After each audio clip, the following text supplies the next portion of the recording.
Occultic. 9 is probably the closest spiritual doorway if what you miss from Steins' gate is the feeling that nonsense may secretly be a system. The story begins with people who should not fit together: loggers, investigators, fortune-tellers, artists, and strangers pulled by the same invisible thread. At first, the world feels loud rather than grand. It is crowded with rumors, jokes, online posts, occult talk, and the kind of noise that makes truth harder to hear. The old radio is the perfect object for this title. It turns technology into a haunted mouth, as if the air itself is trying to leak information from somewhere it should not reach. The first fracture is not a time machine. It is the suspicion that every coincidence is too exact. Once that feeling arrives, ordinary city life stops looking harmless. What gives the show its edge is pressure. People speak fast, events stack too quickly, and the viewer has to decide whether confusion is a flaw or part of the trap. The investigation should feel like chasing signals through a city that refuses to stay still. Every clue seems to point somewhere, but also away from itself. That is where the Steins Gate comparison makes sense. Both stories are interested in the moment when amateur curiosity touches a larger system and suddenly becomes dangerous. A wide image of the city should feel electrically crowded. Train lights, signs, wires, and people moving past secrets they do not know they are carrying. The risk is overload. Occultic, 9 can feel like 10 tabs open in the brain at once, and that energy will not work for everyone. But if you enjoy being thrown into a puzzle before the rules are explained, that speed becomes part of the identity. The chaos starts to feel intentional. The emotional turn is trust in the pattern. Not blind trust in any character, but trust that the story is arranging its strange pieces for a reason. What stays with me?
Occultic. 9 earns its place here because it carries the same dangerous curiosity. What if the thing everyone laughs at is the thing that changes reality?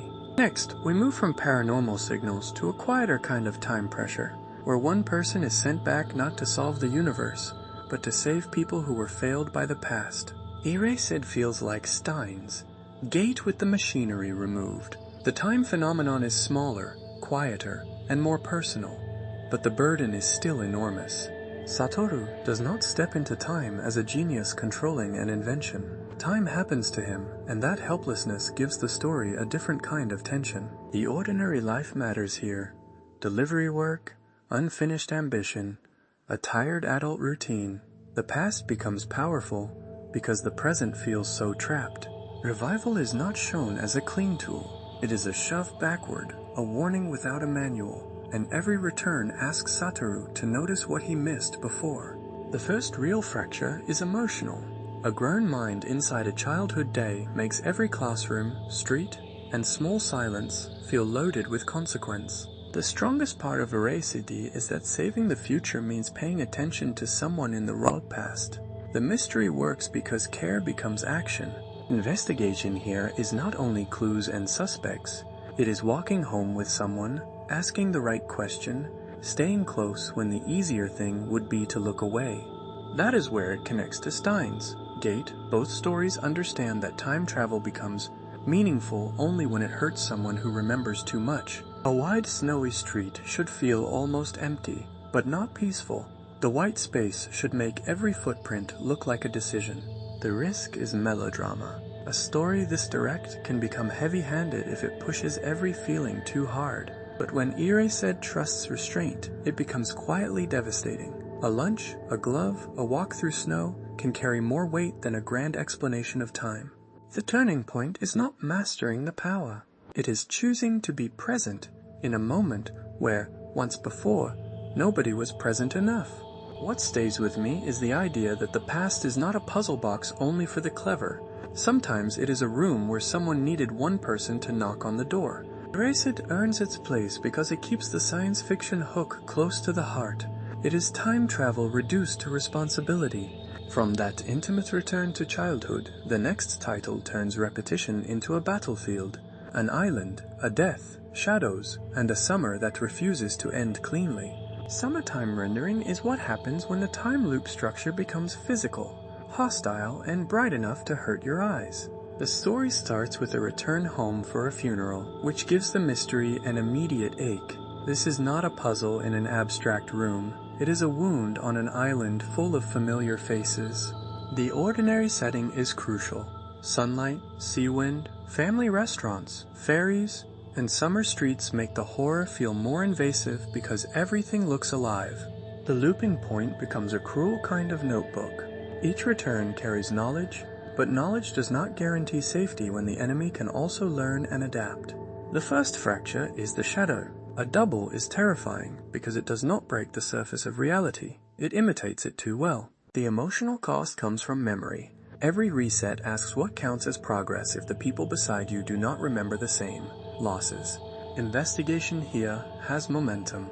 Shinpei is not only finding clues, he is spending lives, roots, conversations, and mistakes to map a hidden war. That is the Steins Gate connection. Causality becomes a battlefield, and the hero's greatest weapon is the pain of remembering what others cannot.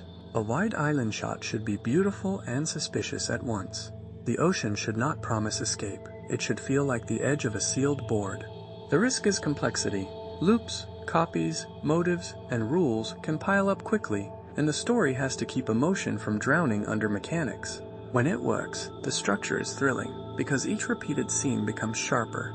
Familiar places turn into tactical maps, but also into graves of failed attempts. The turning point is cooperation. A loop story becomes stronger when remembering stops being lonely and other people start carrying pieces of the truth too. What stays with me is the brightness. The idea that horror does not need darkness. Sometimes it stands in the middle of a perfect summer day and smiles with someone else's face. Summertime rendering earns its place because it understands that time loops are not only eggly mine. They are exhausting, intimate, and terrifyingly practical. After this island of repeated summers, the next title expands the fracture into entire dimensions, where future versions of people arrive carrying the ruin of possible worlds. Noein is the strange older cousin of this list. Less lab coat conspiracy, more quantum sorrow stretched across possible worlds. The premise is large, but the emotional center is small. Future dimensions are at war, yet the story keeps returning to children, friendship, fear, and the wish to protect one present moment. That contrast matters. The cosmic language would be empty if the ordinary port city did not feel worth saving. The Dragon Talk gives the story a mythic science fiction object, not a gadget on a desk, but a key that makes one person matter to entire dimensions. The first fracture is seeing a future version of someone you know. It turns identity into a question. If another path creates another self, which one owns the truth? The emotional cost is possibility. Noein is not only asking what happened, but what could have happened if pain had bent a life in another direction. The investigation is less detective work and more recognition. Characters have to recognize echoes of themselves and decide whether the future is a warning or a sentence. That is why it fits beside Steins' Gate. Both stories care about world lines, but also about the human damage hidden inside theoretical language. A wide Hakodate shot should feel grounded before the sky breaks. The port, streets, and winter light must make the impossible feel like an invasion, not decoration. The risk is abstraction. If the dimensional conflict becomes too distant, the viewer may lose the people inside the theory. But when Noein works, it turns quantum anxiety into personal grief. The multiverse is not a chart. It is a set of lives that might have loved, failed, or disappeared. The turning point is choosing this world, not because it is perfect, but because someone standing in it still matters. What stays with me is the image of childhood under a fractured sky. The universe is enormous, but the reason to fight can still be one hand reaching for another. Noein earns its place because it gives Steins Gate fans a different flavor of speculative content sadness. Less experiment, more alternate self-tragedy. For the final title, we leave time travel and enter the network, where reality does not split through clocks, but dissolves through connection. Serial Experiments Lain is not a time travel recommendation in the obvious sense. It belongs here because it gives the same aftertaste. Reality stops feeling stable once information begins moving differently. Instead of a lab discovering a time machine, Lain follows a quiet life pulled toward the wired, a network that begins to feel less like a tool and more like another layer of existence. The ordinary world is deliberately thin. School, family rooms, streets, and bedrooms feel drained, as if the real world is already losing resolution. The computer is the central object, but it is not exciting in a flashy way.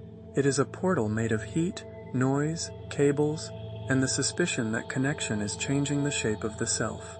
The first fracture is communication from somewhere that should be unreachable. After that, messages are no longer just messages.